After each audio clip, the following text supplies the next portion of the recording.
ராகவ் லாவணிய கணத்தில் ஓங்கி அறியறாரு. என்னை விட உன்னை நல்லா புரிஞ்சுக்கிட்ட ஆள் வேறு யாரும் கிடையாது. இதை நான் உனக்கு நிரூபிப்பேன். திரும்பவும் உன்னுடைய வாழ்க்கையில் நான் திரும்ப வருவேன் அப்படின்னு சொல்லிட்டு லாவணியா அங்கேருந்து போகிறாங்க. மதுவுக்கும் விமலுக்கும் அதே மேடையில் கல்யாணம் பண்ணி வைக்கிறாங்க. மது ராகவை பார்த்து சொல்கிறாங்க, நீங்களும் அபியும் பிரியக்கூடாது, 2 பேரும் சந்தோஷமாக இருக்கணும்.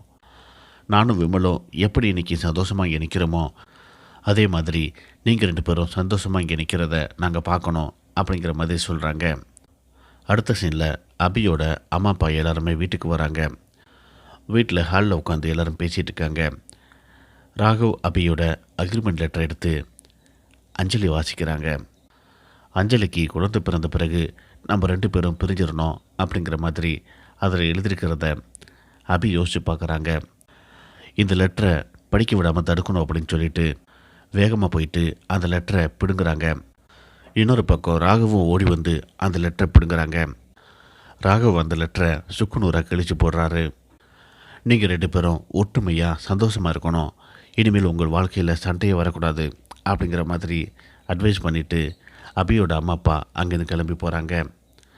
அபி அணுக்கிட்ட போயிட்டு கிச்சனில் எனக்கு கொஞ்சம் பஜ்ஜி போட்டு கொடுக்குறீங்களா அப்படின்னு சொல்லி கேட்குறாங்க. அணு கொஞ்சம் அபி மேலே கோபமாக இருக்காங்க. இனிமேல் இந்த மாதிரி முட்டாள்தனமான முடிவு எடுக்கக்கூடாது அப்படிங்கிற மாதிரி அணு அபிக்கிட்ட சொல்லிட்டு இருக்காங்க. வெளியே இருந்து முரளியும் சுந்தரியும் இதை பார்த்துட்ருக்காங்க. அடுத்ததாக என்ன செய்யலாம், எப்படி இவங்க 2 பற்றியும் நிரந்தரமாக பிரிக்கிறது? இதுக்கு ஒரே வழி, ராகவை காலி பண்ணணும். ராகவ் இல்லை அப்படின்னா அபி தனியாக தானே இருக்கணும். அதுக்கான ஏற்பாடை நான் பண்ணுறேன் அப்படிங்கிற மாதிரி முரளி சொல்லிட்டு இருக்காரு. நீ எது செஞ்சாலும் சீக்கிரமாக செய்யப்பாரு.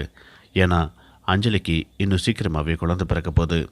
அதுக்குள்ளே நம்ம ஏதாவது பண்ணியாகணும் அப்படிங்கிற மாதிரி சுந்தரி சொல்லிட்டு இருக்காங்க. இதோட இந்த புறமா முடியுது.